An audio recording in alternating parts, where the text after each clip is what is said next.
You know those study videos where the desk is spotless, the notes look like actual art, and somehow there's always a perfect little matcha sitting next to a candle? Yeah, my desk has never looked like that for more than 12 minutes. And honestly, that's the problem with the way we talk about romanticizing studying. We make it look like you need expensive stationery, perfect lighting, and a personality that genuinely enjoys color-coding chemistry notes. But I think there's a much more realistic version, because romanticizing studying isn't really about making your desk look beautiful. It's about making the experience feel a little more inviting. Think about this for a second. Most of us approach studying like we're entering a punishment.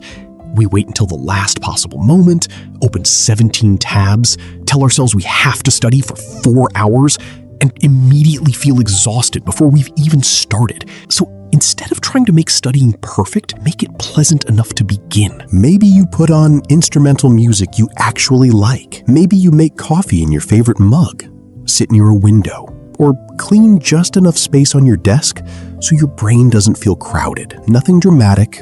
Nothing you need to post online. The goal is simply to create one small signal that says, okay, this might not be so bad. Now, here's the key part. Don't romanticize the results.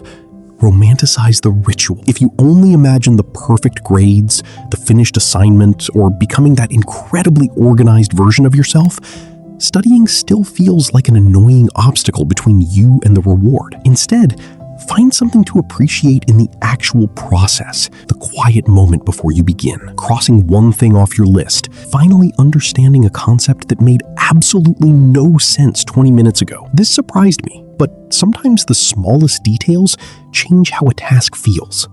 And no, that doesn't mean pretending studying is always fun. Sometimes it's boring.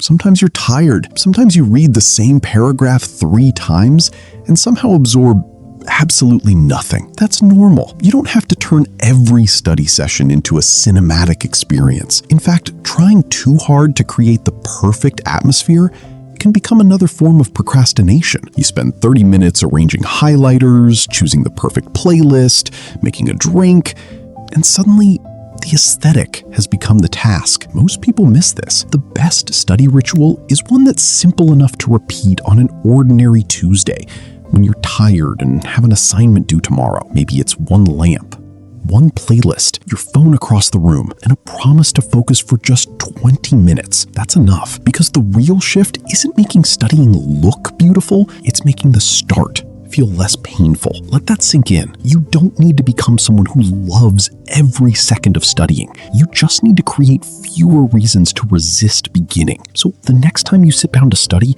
don't try to build the perfect setup. Choose one small thing that makes the moment feel calmer, warmer, more personal. A favorite drink, a comfortable corner, a song without lyrics. Even just clearing one tiny space on your desk makes studying feel a little more like something you're choosing and a little less like something happening to you. That's the kind of romanticizing that might actually last.